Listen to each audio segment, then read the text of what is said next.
हमारे देश में कई ऐसी नदियां हैं जिसे पवित्र माना गया है। हमारे धर्म ग्रंथों में अनेक नदियों से जुड़ी कथाओं का वर्णन भी मिलता है। ये तो हम सभी जानते हैं कि माँ गंगा पृथ्वी लोक पर अवतरित हुई थी और हस्तिनापुर नरेश से विवाह भी किया था। महारथी भीष्म उन्हीं के पुत्र थे। लेकिन ये कोई नहीं जनता कि देवी नर्मदा का भी पृथ्वी पर जन्म हुआ था और प्रेम में मिले धोखे के कारण देवी नर्मदा जीवन भर कुंवारी ही रह गई। इसीलिए देवी नर्मदा को चिरकुवारी भी कहा जाता है। तो आइए जानते हैं कि देवी नर्मदा को किसने प्रेम में धोखा दिया और क्यों वो आजीवन कुंवारी ही रही। कथा के अनुसार नर्मदा राजा मैखल की पुत्री है। नर्मदा को रेवा के नाम से भी जाना जाता है। जब नर्मदा विवाह के योग्य हुई तो उनके पिता राजा मैखल ने अपनी पुत्री नर्मदा के विवाह के लिए एक शर्त रखी। शर्त यह थी कि जो राजकुमार गुलबकावली के फूल लाकर मेरी बेटी नर्मदा को देगा, उसी से मैं अपनी पुत्री का विवाह करूंगा।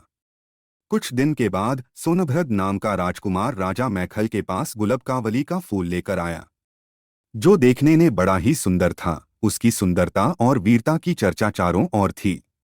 राजा मैखल ने उसी समय अपनी पुत्री नर्मदा का विवाह सोनभद्र से तय कर दी। लोगों से राजकुमार सोनभद्र की प्रशंसा सुनकर नर्मदा उसे मन ही मन चाहने लगी। अभी विवाह में कुछ दिन बचा हुआ था और राजकुमारी नर्मदा राजकुमार सोनभद्र को किसी भी तरह से देखना चाहती थी। इसलिए राजकुमारी नर्मदा ने अपनी दासी जुहिला के हाथ राजकुमार को एक संदेश भेजा। लेकिन दासी जुहिला ने मजाक में राजकुमारी के वस्त्र और गहने मांग लिए और उसे पहनकर सोनभद्र को मिलने चली गई। वहां पहुंचकर जुहिला ने राजकुमार को नहीं बताया कि वह दासी है, और इधर दासी जुहिला को राजकुमारी समझकर सोनभद्र उस पर मोहित हो गया।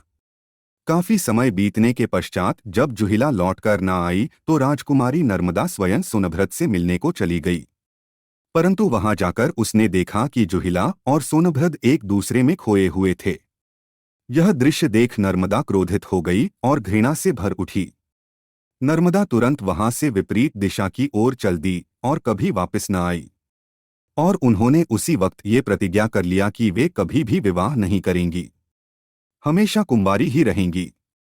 ऐसा माना जाता है कि प्रेम में मिले धोखे के बाद से ही नर्मदा बंगाल सागर की बजाय अरब सागर में जाकर मिलती है। कहा जाता है कि आज भी नर्मदा की पीड़ा को उनके कल कल बहती जल में महसूस किया जा सकता है। इसकी सत्यता इस बात से भी प्रमाणित होती है कि देश की सभी बड़ी नदियां बंगाल की खाड़ी में आकर मिलती है, किंतु नर्मदा ही एक ऐसी नदी है जो बंगाल सागर के बदले अरब सागर में जाकर मिलती है।